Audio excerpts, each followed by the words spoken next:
예, 오늘은 두설자 개별 필사자의 관계 세 번째, 세 번째? 또 안 고쳤나? 네 번째인가? 헷갈리네. 갑자기. 예, 조절자 5장 5조절자 안내에 대한 잘못된 개념하고요. 그다음에 여섯 번째 일곱 정신회로 사이킥 서클인데 이게 굉장히 길더라고요. 그래서 한 반 정도만 하는 걸로 어, 준비를 했어요. 뭐더 이상 길게 하면은 더 이게 내용들이 좀 생각할 수 있는 내용들이 많아가지고 이런 데는 특히 길게 할 필요가 없다 싶은 생각이 듭니다. 예, 지난주 했던 내용을 좀 볼게요. 3장의 조절자와 협동하기. 누구나 조절자와 협동을 하면은 좋겠지만 조절자의 원함이죠. 조절자는 하나님의 분신이니까 하나님께서 이제 우리가 소통하기를 원하셔서 조절자를 주는 건데 이게 다 조절자와 협동하지는 않죠. 일단 조절자는 자기의 그 신성한 임무 이런 걸 수행하는 것을 아주 좋아합니다. 수행하는 것을 기쁘게 여기고 인간에게 도움을 주는 것 자체를 아주 즐겁게 여깁니다. 그런데 이제 그 인간 주체가 조절자의 메시지를 온전히 듣는 게 어렵다는 것이죠. 그래서 이제 그런 일이 행해지기 위해서는 일단은 조절자와 협력하는 데 있어서는 우리의 결정, 또 믿음, 이런 것이 달려 있다라는 것입니다. 예, 그래서 성공적인 진보, 그러니까 필사자가 잘, 성공적으로, 진보할 수 있는 거는 그, 어, 그, 인간 주체가 얼마나 협력하는지에 따라서, 달라진다고 합니다. 그렇죠. 협력하는 필사 주체에게는 잘 성장할 것이고, 그다음에 또 인간 의지가 너무 또 강해서, 신성한 그런 의지에, 어, 어, 좀 무시를 한다면 그 사람은 또 그 순간에 멈춰져 있는 것이고, 그래서 그렇겠죠. 조절자는 우리가 저항을 멈추도록 도와주고 또 우리가 생존하는 비밀은 하나님과 같아지라는 열망에 있다. 그래서 지난주에 제가 좀 수정해야 될 부분이 있어가지고 요거 좀 보겠습니다. 그래서 지난번에 그 3.4에 그 우리가 세상에서의 그 성공하고 이제 그다음에 우리가 영원한 운명을 실현하는 데 있어서 우리의 선택, 헌신적 노력, 이런 것이 이제 가능하냐, 양립하느냐. 그래서 제가 이제 양립하지 않다라고 했는데, 사실 이제 본문 그대로 여기 보면은, 예, 이 영원한 운명을 실현하기 위한 헌신적이고 결단력 있는 노력은 지상에서의 가볍고 즐거운 삶, 성공적이고 명예로운 직업과 전적으로 양립할 수 있다. 이 본문 내용 그대로입니다. 그래서 제가 말을 바꿨었죠. 그 부분에 대해서 양해 말씀드리고 양립이 가능하다. 그래서 이 세상에서의 그 성공, 물론 이제 내 이기적인 성공이라기보다는 어, 그러니까 아무튼 세상에서의 그 즐거움, 삶의 즐거움, 성공 이런 부분들도 같이 양립할 수 있다. 그런 내용이었습니다. 예, 또 다음은 이제 조절자는 신성한 본질을 가지고 있는데 인간은 실패할 수 있지만 생존에 실패할 수 있지만 조절자는 실패하지 않는다. 그런 내용이 있었습니다. 그래서 항상 조절자는 자기의 임무를 성공적으로 수행한다. 예, 그리고 조절자 협력은 어떤 그 의식적인 내가 조절자 협력해야 되겠어. 이런 의식적인 과정이 아니고 어떤 동기, 결단에서 이루어진다는 것인데요. 일단은 구분을 이제 네 가지 구분으로 나오고 있는데요. 일단 신성한 인도에 응답하는 것, 두 번째는 하나님을 사랑하고 그처럼 되기 원하는 것, 세 번째는 인간을 사랑하고 섬기는 것, 네 번째는 인간과 신의 상호 의존성을 인식하는 것. 이런 것들이 다 우주 시민권이 라는 것이고요. 그럼 우주 도덕이 탄생하는 것이고 또 우주적 의무 실현의 첫걸음이 시작된다라는 것입니다. 예. 너무 많, 예. 근데 이제 마인드 속에서 조절자가 하는 일이 내장했었는데요. 일단 카스믹 인텔리전스 조절자들은 이런 흐름을 이제 어 받아들여요. 늘 받아들이는 거고 이제 받아들이는데 필사주체 인식 부족으로 인해서 이 지혜와 진리를 잘 전달할 수 없다고 합니다. 그래서 인간이 그것 자체를 구별하지 못하기 때문에 그렇다고 합니다. 인간은 그 감정적, 동물적, 동물적인 어떤, 인간이라서 조절자 소통이 어렵고, 때때로 이제 조절자의 진리가, 오해되고 또 왜곡되고 이런 일이 생깁니다. 그래서 종교 역사에서 보면은 이런 어, 좀 기이한 잘못된 그 사상들이 전해지기도 했습니다. 요즘 시대에도 많이 이런 일은 생기고 있지요.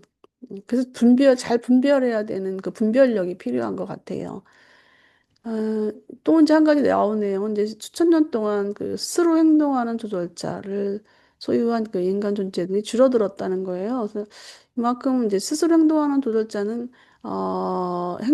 일단 어떤 존재에게 스스로 행동하는 조절자가 깃들어 있고 또 어떤 사람에게는 뭐 어드밴스드 진부한 조절자 또 어떤 조절자는 조절자들이 들어가 있는데 이 스스로 행동하는 조절자를 소유한 존재들이 줄었다는 것은 그만큼 이제 이 스스로 행동하는 조절자는 그만큼 체험이 많은 조절자거든요. 다른 세계에서 많은 체험을 갖고 이 유란시아 인간에게 깃들어 있는 건데 어, 그런 깃들어 있는데 그 사람이 그만큼 이 조절자의 인도에 협력하는 부분들이 이제 줄어들다 보니까 약해지다 보니까 이 조절자가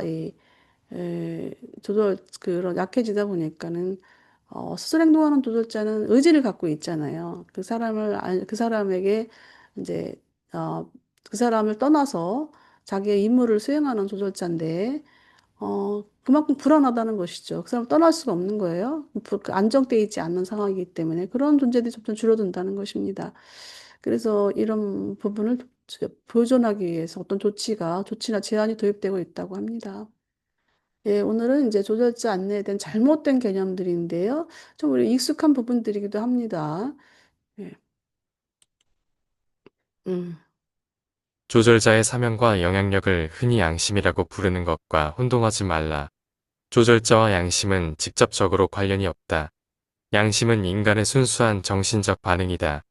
무시할 수는 없지만 조절자가 내는 하나님의 목소리라고 하기는 어렵다.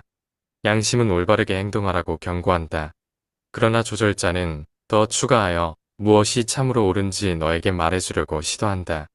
그것은 내가 훈계자의 이끄심을 인지할 수 있을 때, 바로 그때이다. 예, 일단 조절자의 가르침과 양심의 차이에 대한 부분을 이제 우리가 구분해야 할 필요성이 있는데요. 조절자와 양심은 서로 관련이 없다라는 것이죠. 그래서 양심은 일단 정신적 반응이라고 하겠죠. 양심은 저렇게 하면 안 돼. 이렇게 바르게 하라고 하는 경고를 주는 건데 조절자는 또 무엇이 올바른 건지 주체에게 말해주려고 시도한다. 그래서 이 부분은 우리가 이제 그냥 이렇게 끝나고 넘어가야 될 부분은 아닌 것 같고요.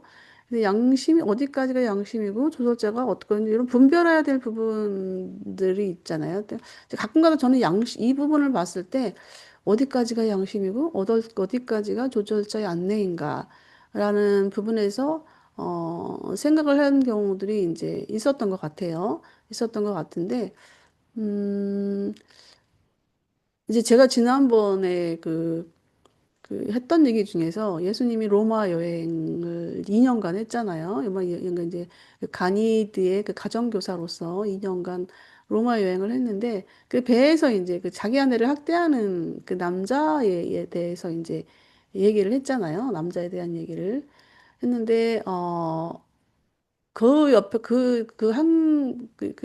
얘기를 했는데 이제 그 남자가 어디까지가 양심이고 어디까지가 조절자의 안내성을 갖고 있을까라는 부분을 우리가 좀 한번 생각해 보아도 좋을 것 같아요.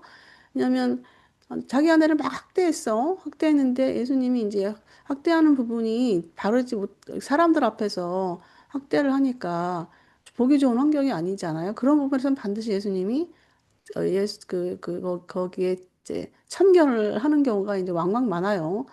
그러면은 올바르게 이제 그 사람 인도해 주기 위해서 하는 건데, 어, 그, 그 사람에게 접근을 하잖아요. 톡톡 두드리면서 그 사람의 그 인격을 존중해 주면서 접근을 한단 말이죠.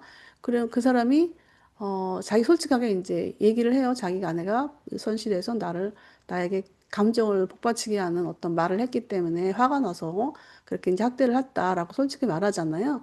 그러면 이 남자가 그 여인에게 그 하는 과정이 어디까지가 양심이고 어디까지가 조절자의 안내일까요? 라는 걸 한번 생각해 볼 수 있을 것 같아요. 이 부분에서 우리 미주 선생님은 어떤 어떤 까지가 양심이고 어디까지가 뭐 조절자 안내일 것 같다는 생각이 듭니까? 우리 인간의 양심은 음, 그냥 어떤 이제 뭐 물질적인 뭐 이제 우리 지성이나 뭐 이런 것에 그한 국한돼 있는 거고, 예, 예, 조절자는 음, 아무래도 뭐 영적인 것, 뭐 이제 나의 그 영혼의 그 중요하고 필요한 부분을 음, 음, 가도록 인도하는 방향이라서 음, 그게 아주 미미할 것 같아요. 왜냐하면은 저 미묘해. 인간이 이게 먼저 이게 많이 우리가 눈에 보이고 뭐 배우고 아는 한도 내에서 양심이잖아요. 네, 맞아요. 지금 선과 악, 응, 뭐요 응, 정도 차이 아주 응, 가벼운 거죠. 근데 조절자는 그 이상의 그 하늘나라 그 우주 아버지의 가는 방향으로 길로 인도해야 되기 응, 때문에 아주 아까 얘기했잖아요. 그냥 잘 우리가 반응 못하면 응, 그냥 뭐 저기 잘 우리가 인도를 못 받으니까 응, 그런 그 좀 응, 그런 느낌. 응. 그래서 너무 이제 뭐랄까, 그 전체적인 내용을 잘 얘기를 해주셨어요. 그게 참, 학대하는 남자에 대한 부분은 저는 이렇게 생각해 봤어요.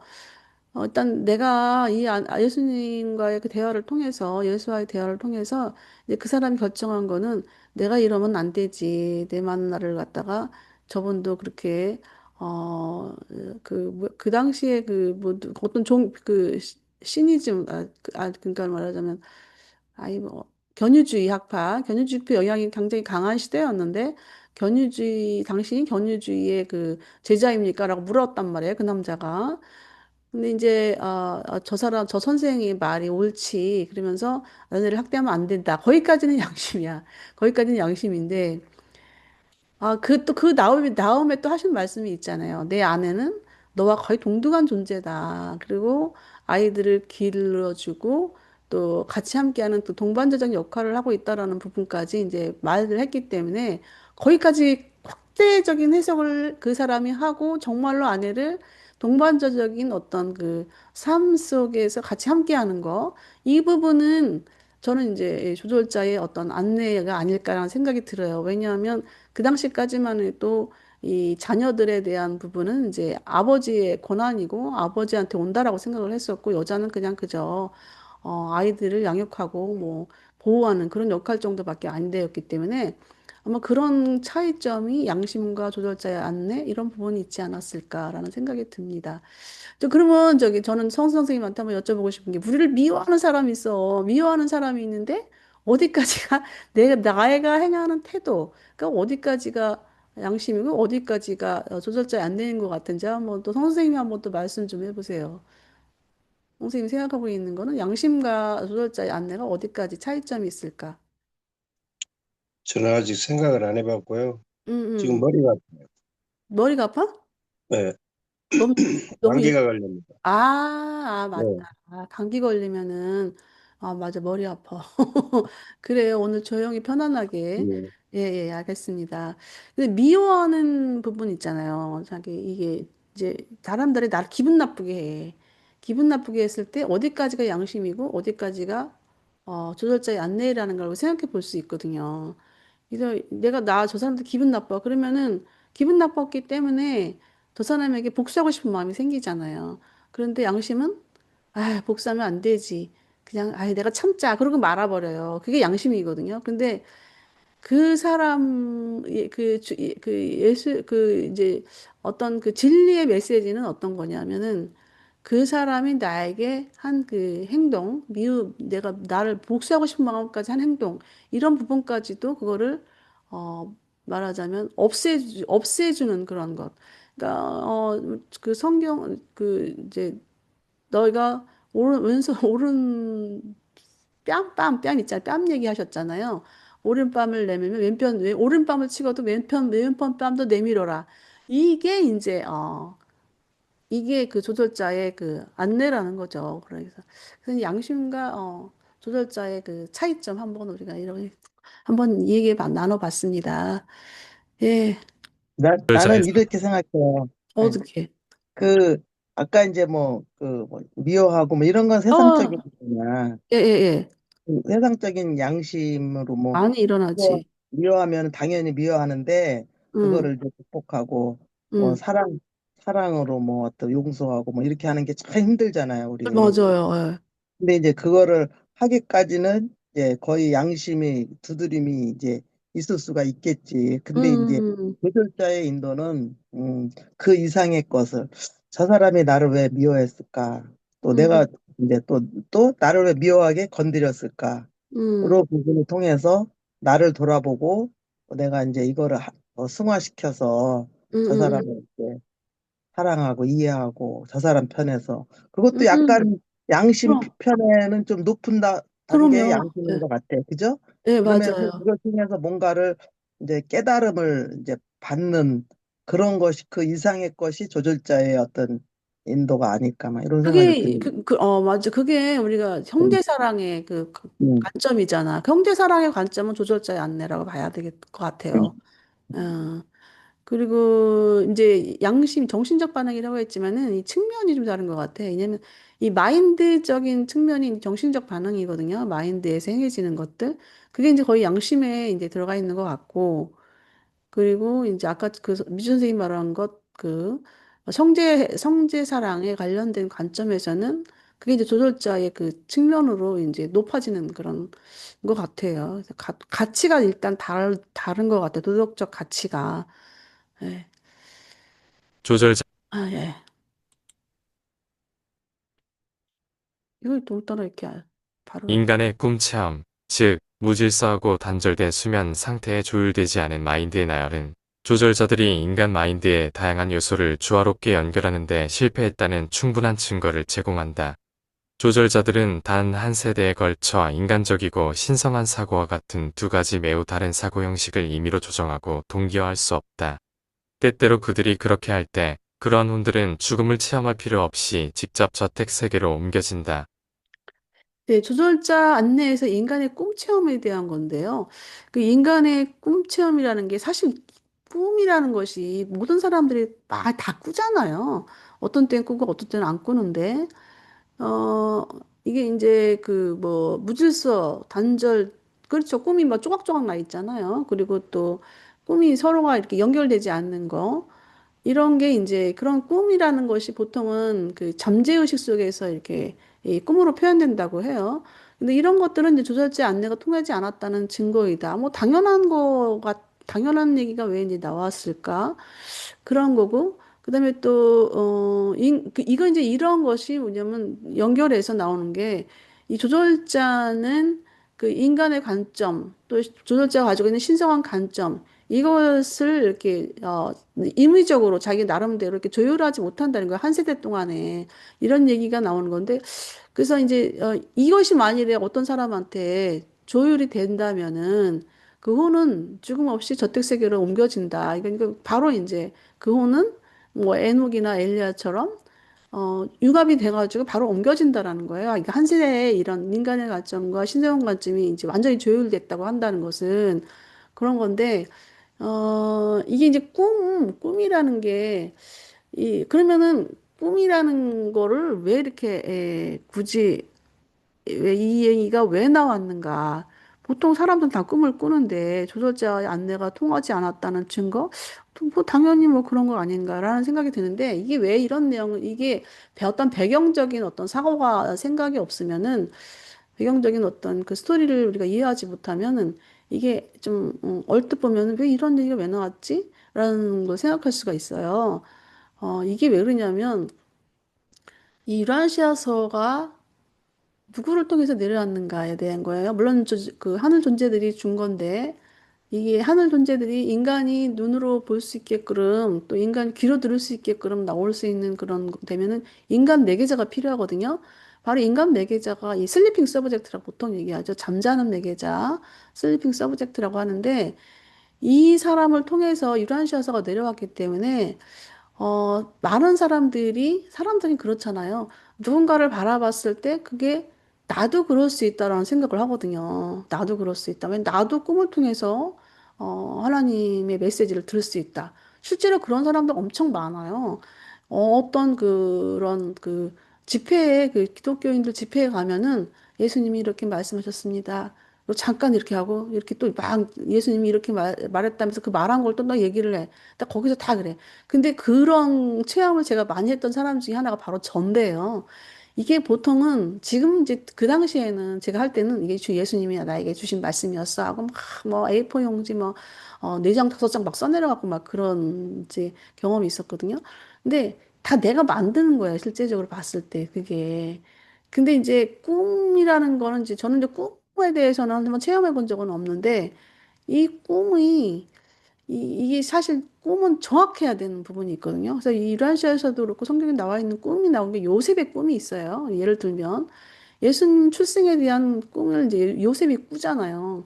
근데 이제 이 마리아 같은 경우에는 요셉과 결혼하고 나서 1년 후에 이제 그 예수님을 즉 출생을 하는 건데 직접 그 천사가 이제 성경에는 천사라고 나오죠. 왜냐면 가브리엘이라는 이름이 유라시아서를 통해서 계시 저기 뭐야 그 밝혀진 거기 때문에 근데 이제 그 일단 유라시아서 내용을 근거로 합니다. 얘기하겠습니다. 가브리엘이 직접 나타나요. 그 마리아한테 눈에 보이게. 물론 이제 가브리엘이 어떤 물질 통제자들의 도움을 받아서 그 마리아 눈에 나타났겠죠. 그래서 너는 이제 중요한 부분을 잉태할 것이다라는 내용을 하는 거예요. 하늘과 땅의 어떤 중요한 존재가 이제 나타날 구세주라는 표현이겠지. 아무래도 세상을 구원할 그런 분이 나타날 것, 너를 네가 잉태했다라고 얘기를 해요. 항떡 할 것이다.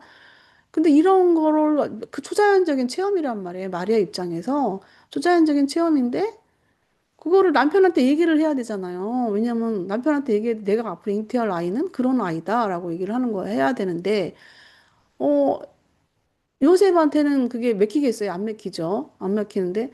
근데 이제 그거 얘기를 마리아가 했을 거라고요. 했는데 꿈에 나타나서 그걸 확신시켜 주는 거야. 이 가브리엘이 요셉의 꿈에 나타나서. 그런 어떤 확실한 꿈, 이런 꿈들은 확실히 꿈 체험이겠죠. 진정한 어떤 그 조절자, 그러니까 하나님의 소리를 듣는 그런 그 하나님의 어떤, 그러니까 그 신들이 주는 그런 꿈이겠죠. 근데 그렇지 않은 경우에 꿈들이 많단 말이에요. 이런 꿈들은 거의 무질서하고 또 단절되지 않고 또 조율되지 않는다는 그런 어떤 그런 꿈이라는 거죠. 그래서 이제 어 그런 내용을 지금 배경에 그런 어떤 배경적인 스토리가 이게 담겨져 있어요. 이 꿈에 대한 부분들이.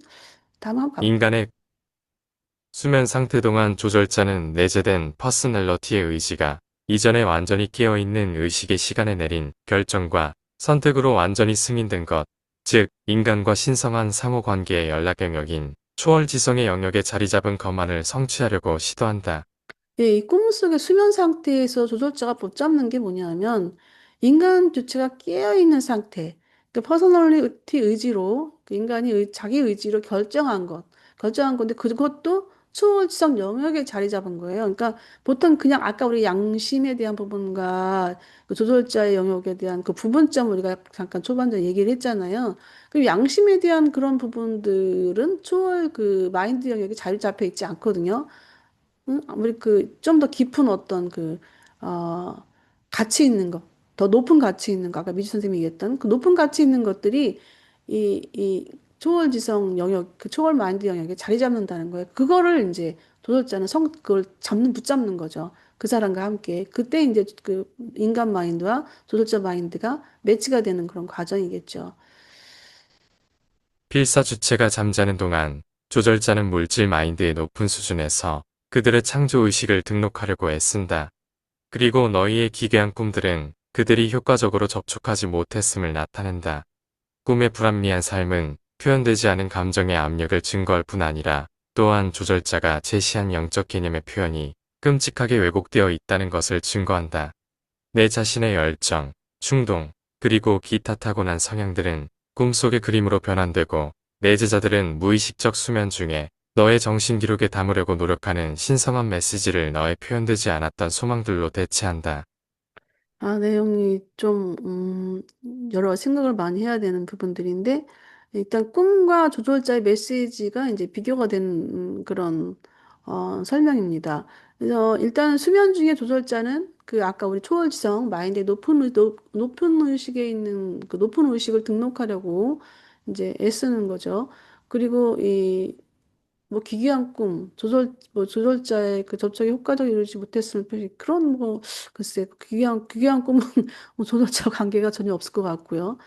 그리고 이제 보통 꿈속의 표현이라는 것은 감정이 억눌려진 것을 표출하는 것이기 때문에 조절자의 표현이 아니다. 그래서 조절자가 노력하는 신성한 메시지, 조절자가 노력하려고 하는 그 시성한 메시지 이런 것들과 실제적으로는 뭐 열정, 충동, 성향들로 이렇게 바꿔져 가지고 거의 뭐 어, 왜곡되는 그런 과정으로 이제 간다는 것이죠.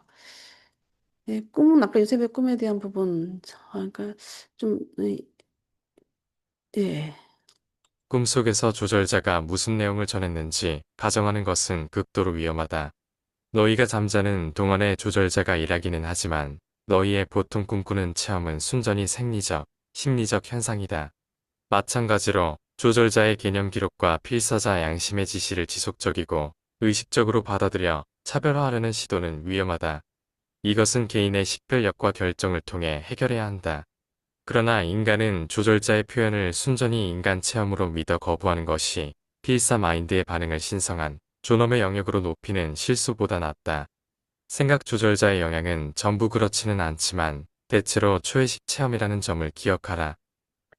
이 꿈과 조절자에 대한 오해 위험에 대한 부분을 설명하고 있는데, 저는 사실 꿈을 좀 많이 꾸는 편이 아니라서 이런 부분이 나왔을 때 접근하는 게 조금 이제 이렇게 좀 현실적이지가 않는 그런 부분이 있거든요. 그 다른 분들은 어떻게 꿈을 많이 꾸시나요? 뭐, 예, 그래서 일단 아마 이 시대 때에는 이제 꿈꾸는 제 입장이 아니고 이제 많이 꿈꾸는 사람들은 또 많이 있는가 봅니다. 그래서 일단 꿈의 그 꿈속의 표출을 뭐 하나님의 메시지다 뭐 이렇게 가정하는 것은 어, 위험하다 이렇게 얘기를 하고 있고요. 일단 보통 이제 꿈이라는 것이 그 양심에 의도돼서 생리적인 어떤 심리적 현상이지 조절자의 그 메시지는 아니다라는 것입니다.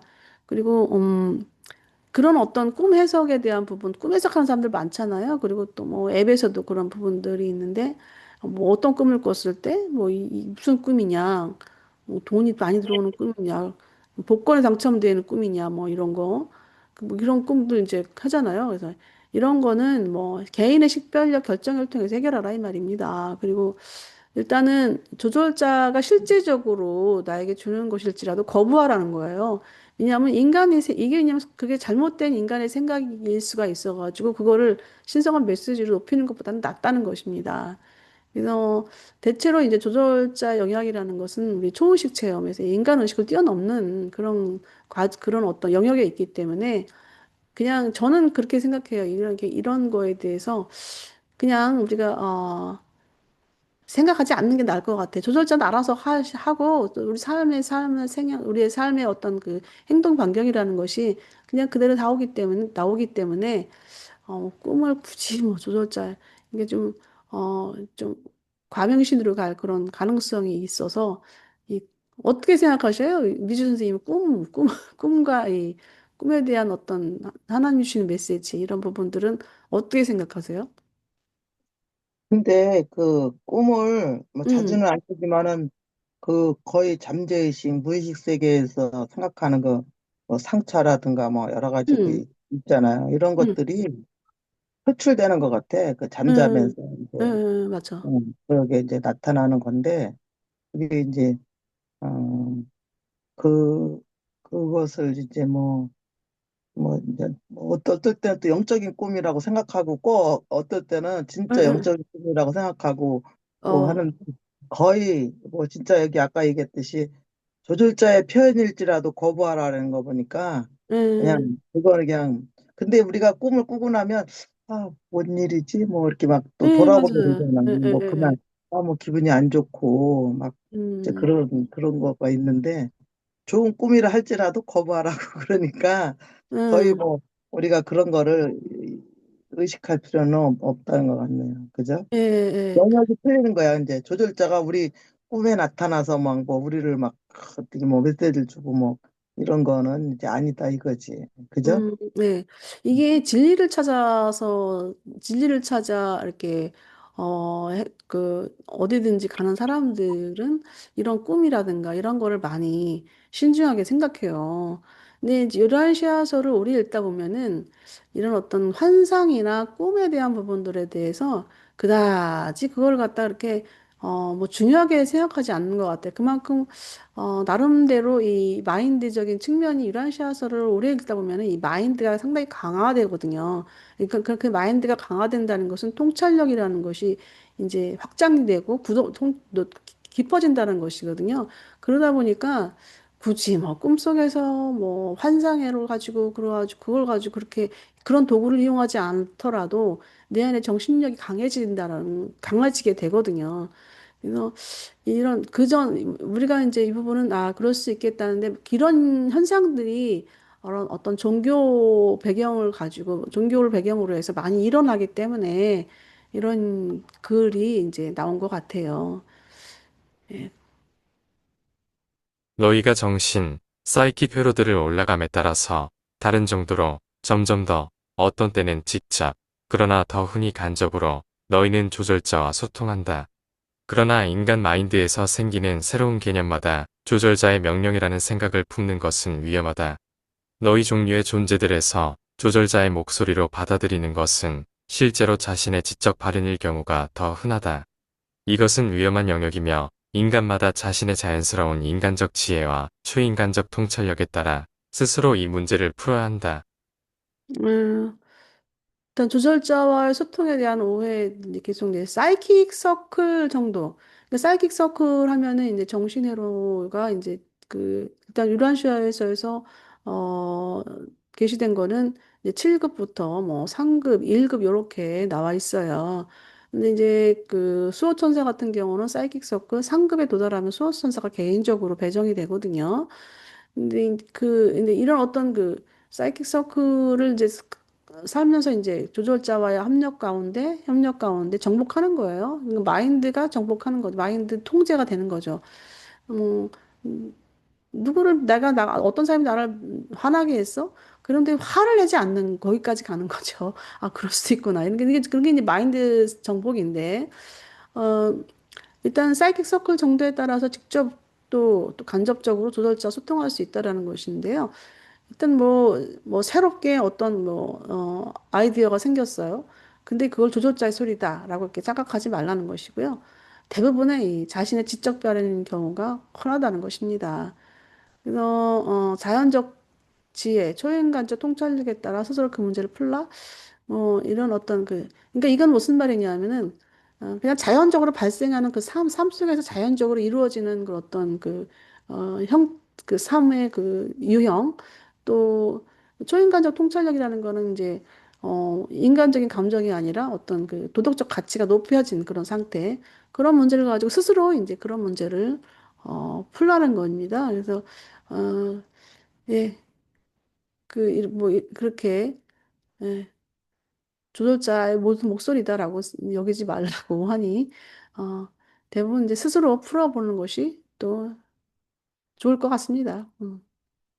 이 통신이 이루어지는 인간의 조절자는 주로 이 인간이 조절자의 내적 현존의 외적 표출에 거의 완전히 무관심하기 때문에 그렇게 광범위한 활동 범위에 참여한다.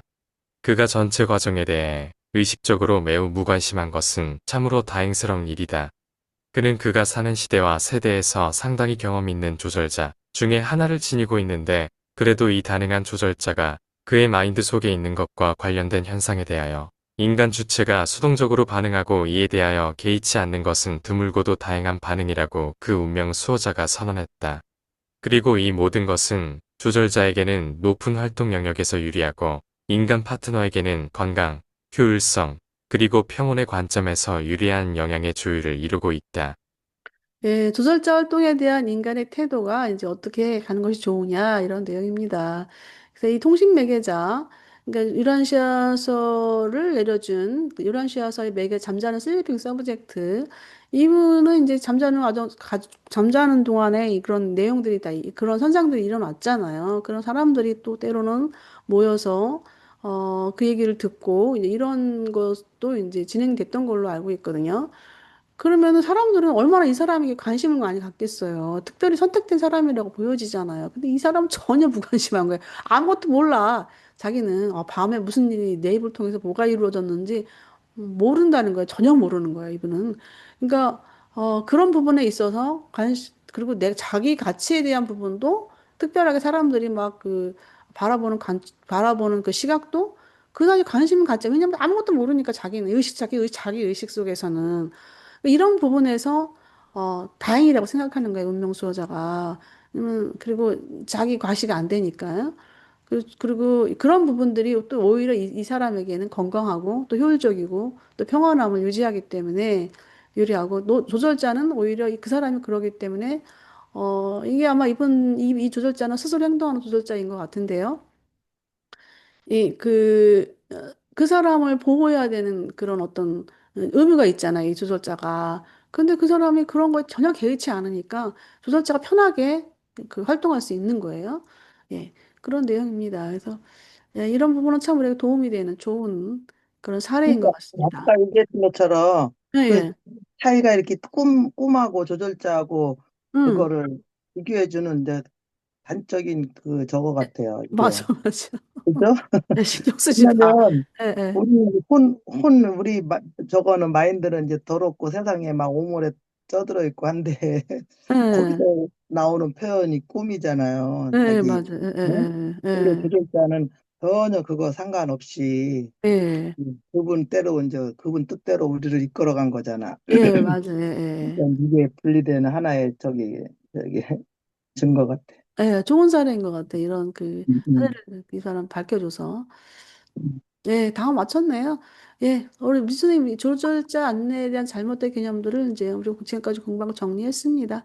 좀 읽어봐 주시겠어요? 조절자의 안내에 대한 잘못된 개념들. 조절자는 양심과 달리 하나님의 뜻을 전하며 무엇이 참으로 옳은지 알려준다. 양심은 단순히 옳게 행동하라고 경고할 뿐이다. 꿈의 혼란과 단절은 조절자가 인간 마인드를 완전히 조화시키지 못했음을 보여준다. 수면 중 조절자는 이미 승인된 결정만 성취하며 메시지 전달이 실패하면서 왜곡된 현상이 나타난다. 꿈에서 조절자의 메시지를 추정하거나 인간 체험과 혼동하는 것은 위험하다. 분별과 선택은 각 개인의 지혜와 통찰에 맡겨야 하며 조절자의 영향은 대부분 초의식적 상태에서 일어난다. 인간이 조절자의 내적 현존에 무관심할수록 조절자는 넓은 영역에서 자유롭게 활동할 수 있다. 이는 조절자에게 효율적이며 인간에게 건강, 평온, 효율성 등 긍정적인 영향을 가져온다. 음, 그, 그, 그 사람들이 이제 내가 뭐 조절자의 음성을 들었고 하나님의 음성을 들었다, 예수님의 음성을 들었다 이런 것들은 거의 보면은 자기 과시욕에서 나온 것이 아닌가. 자기를 좀 그런 부분에서 많이 좀 표출되는 것이 아닌가라는 생각이 듭니다. 네. 그다음에 이제 조절자와 개별 필사자의 관계 중에서 이 사이킥 서클, 일곱 사이킥 서클 나오는데요. 네, 이 부분도 참 재밌습니다. 물질 세계에서 퍼스널러티 실현의 총합은 필사자 잠재력의 7정신회로, 사이킥 서클을 차례로 정복하는 것을 포함한다. 일곱째 회로에 들어서는 것은 참된 인간 퍼스널러티 활동의 시작을 나타낸다. 첫째 회로의 완성은 필사 존재의 상대적인 성숙을 나타낸다. 이러한 우주적 성장의 일곱 회로를 통과하는 것이 조절자와의 융합에 이르는 것은 아니지만, 이 회로들을 통달하는 것은 조절자와 융합에 이르는 초기 단계를 달성하였음을 나타낸다. 우리가 이제 물질 세계에서 살잖아요. 그래서 이 퍼스널리티를 실현하는 이제 과정에 있는데, 그게 이제 총합에 대한 부분에서 이제 이게 얘기하고 있습니다. 그래서 일단은 그 퍼스널리티 실현의 총합에서 뭐냐면 그 필사자 잠재력의 사이킥 서클, 정신회로를 차례로 일곱째부터 첫째까지 정복하는 것을 포함합니다. 그래서 일곱째 회로의 시작은 뭐냐면 이게 참된 퍼스널리티 활동의 시작이라는 것입니다. 이게 뭐 여기서 이 첫째 회로의 완성은 또 필사 존재가 상대적으로 성숙에 이르렀다. 이 상대적 성숙이라는 것은 이제 말 표현이 좀 이해하기가 애매한데 일단은 자기가 할 수 있는 한계까지 다 했다는 거예요. 그러니까 어떤 사람은 사람마다 다르겠죠. 그 사람이 가지고 있는 그 성숙. 그리고 조절자 융합은 아니고요. 조절자 융합의 초기 단계에 다다른 상태를 말합니다. 그 첫째 회로는요. 이게 이제 이 어떤 것이 내가 이거 일곱째 회로야. 내가 넷째 회로야. 내가 셋째 회로야.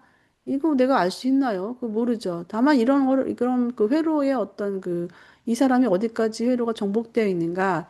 이 부분은 이제, 영들이 결정하겠죠. 영들이. 이것도 차도 우리가 좀 내려놔야 될 것 같다라는, 느낌입니다.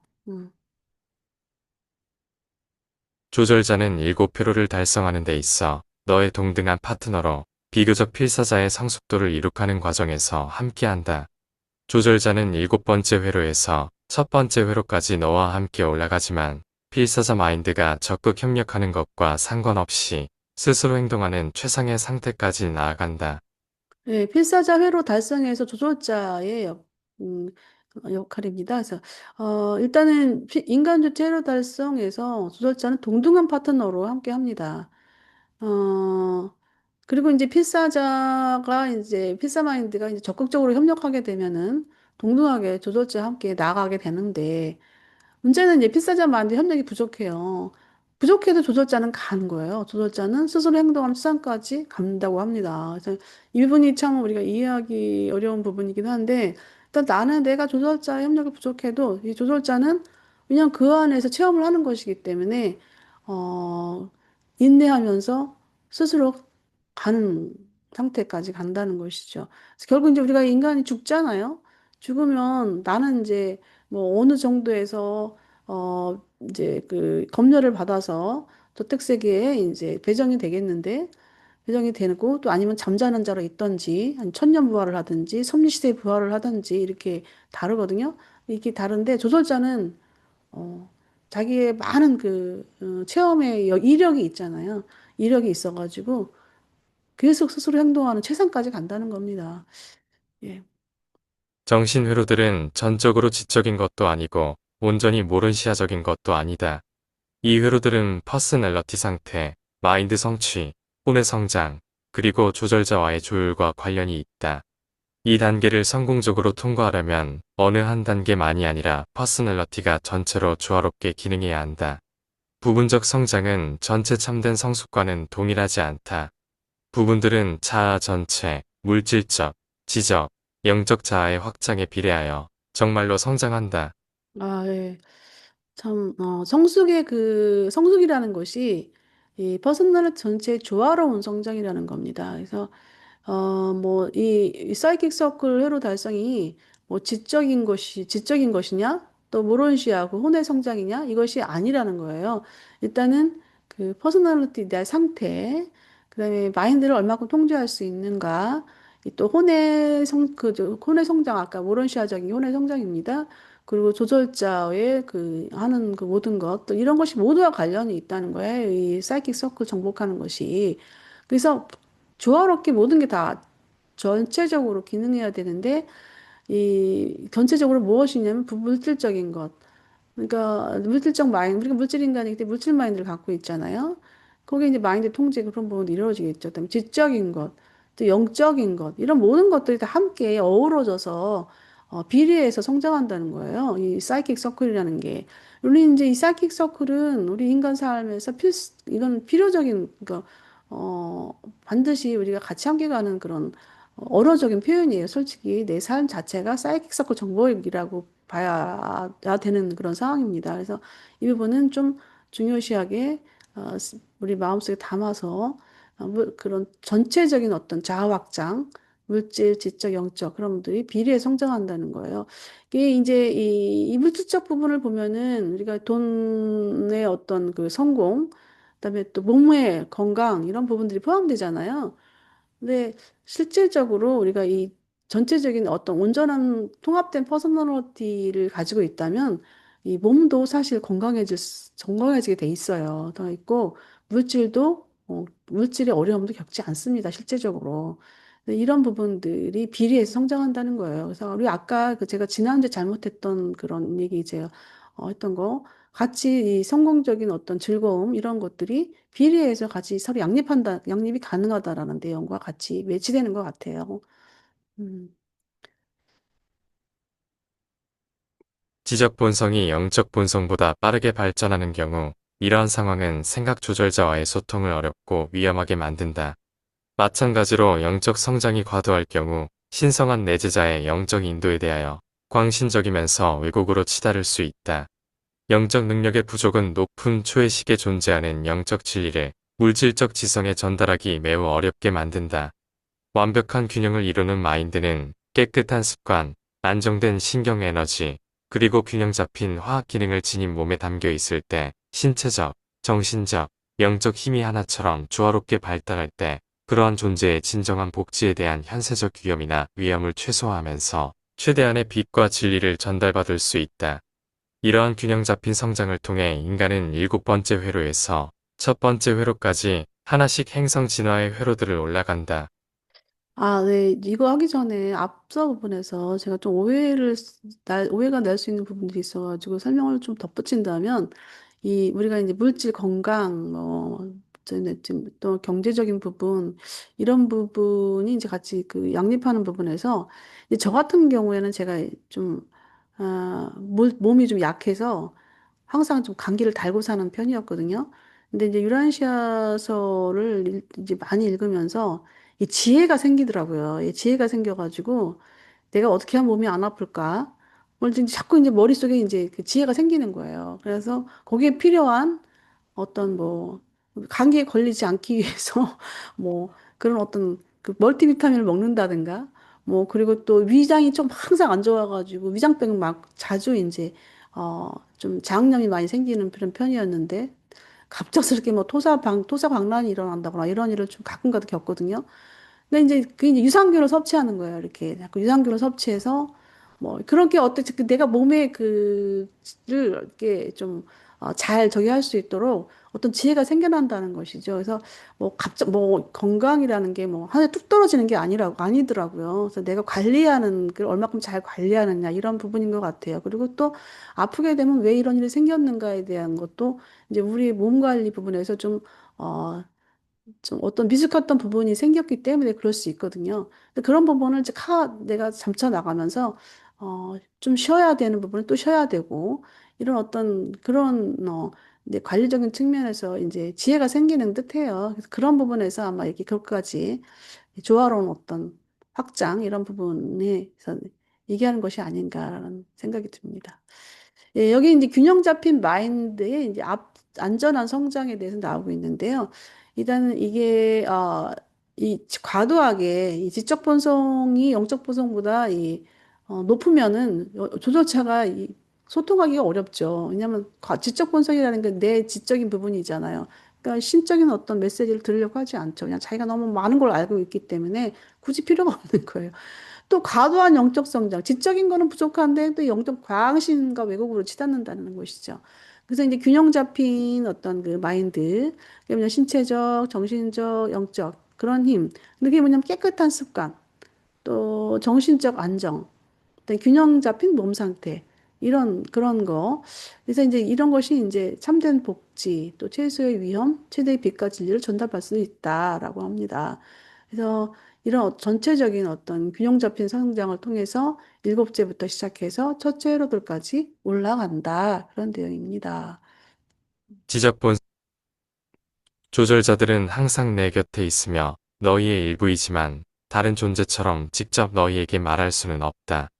회로들을 하나씩 지나면서 너희의 지적 결정, 도덕적 선택, 영적 발달은 조절자가 너희의 마인드에서 기능할 수 있는 능력을 더해준다. 회로를 하나씩 올라가면서 조절자와의 연관성과 마인드의 조화를 이루어 조절자는 점점 더 뚜렷한 확신을 가지고 자신의 운명의 그림들을 이 하나님을 찾는 마인드온에 진화하는 의식에 등록할 수 있게 된다. 예, 조절자 마인드의 효과적 기능에 대한 부분입니다. 그래서 조절자는 인간 안에 있지만은 직접 말할 수가 없잖아요. 우리가 이렇게 대화하는 것처럼.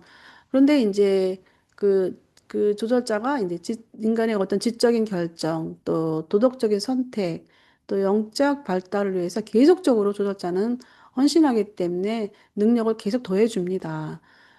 그게 이제 사이킥 서클을 새로 정복해 나가는 과정이겠죠. 그래서 조절자는 이제 확신을 갖고 인간 마인드온에 자신의 메시지를 등록합니다. 새긴다고 합니다. 그래서 조절자는 정말 그런 자기가 신성한 완전함을 가지고 있기 때문에 확신을 갖고 우리 마인드 안에 얘기를 하는 거예요. 그걸 뭐 믿지 않을 필요는 없죠. 너희가 내리는 모든 결정은 조절자의 기능을 방해하거나 아니면 촉진시킨다. 마찬가지로 이러한 결정들은 인간 성취의 회로에서 너희의 진급을 결정한다. 최상의 결정, 즉 위기에서의 관계는 회로를 형성하는 영향력과 큰 관련이 있는 것은 사실이다. 그럴지라도 결정의 횟수, 빈번한 반복, 지속적인 반복은 그러한 반응의 습관을 형성하는데 또한 필수이다. 네. 그 인간의 결정이 주는 영향력입니다. 인간이 내리는 결정은 조절자의 기능을 방해하거나 또는 촉진시키기도 하고요. 예, 그렇습니다. 그리고 그러한 결정이 바로 인간이 내리는 그러한 결정이 그 사이킥 서클 회로의 그 성취의 진급을 결정하는 것입니다. 그래서 위기에서의 최상의 결정, 위기에서의 최상의 결정은 위기에서라는 것이 거의 극에 달한 상태에서의 그 상태인 것 같아요. 그런 최상의 결정은 바로 회로 형성의 영향력에 큰 관련이 있다고 합니다. 그러니까는 위기라는 것이 내가 정말 기로에 서 있어요. 이거냐 저거냐 기로에 서 있는데 또 내가 나를 포기하는 그런 상황에서의 그 신적 관점에서 선택이라는 것이 큰 영향력을 준다는 것입니다. 그래서 또 이제 그걸 그렇고 또 결정, 우리가 빈번한 반복, 빈번하게 우리가 결정해야 되는 부분들이 많이 나오잖아요. 지속적으로 계속 이렇게 반복적인 어떤 선택, 이런 부분들은 이 반응 습관 형성에 필수라는 것입니다. 그래서 늘 우리가 반복하면서 선택하는 그런 어떤 선택을 해야 하는 그런 과정에 있지요, 우리는. 그런 것이, 어, 항상 우리가 어, 그 습관 형성에 필수라는 것입니다. 예. 예, 여기까지만 이제 오늘 하기로 하겠습니다. 예, 요거 우리 미주 선생님 좀 읽어봐 주세요. 요 일곱 정신 회로들 사이킥 서클 1. 물질 세계에서 인간의 퍼스널리티 성장은 일곱 정신 회로를 단계적으로 통과하는 과정이다. 일곱째 회로 진입은 참된 퍼스널리티 기능의 시작이며 첫째 회로의 완성은 인간 단계에서의 상대적 성숙을 뜻한다. 조절자는 인간이 회로를 통과하는 전 과정에 항상 동반하며 인간 마인드의 협력 여부와 상관없이 스스로 행동하는 최상까지 나아간다. 사이킥 서클은 직접 발달만 아니라 퍼스널리티 상태, 혼의 성장, 조절자와의 조율 전반을 포함한다. 부분적 발달이 아닌 물질적, 지적, 영적 자아 전체의 균형 있는 성장이다. 신체적, 지적, 영적인 균형 잡힌 마인드의 성장이 모든 회로를 안전하게 달성한다. 인간의 선택과 반복된 결정은 조절자의 기능을 촉진시키며 회로 진급에 직접적인 영향을 미친다. 예, 여기까지 오늘 하는 걸로 하겠습니다. 없네. 근데 저거 뭐야? 아이고, 그거 녹화는 여기까지 준비하겠습니다.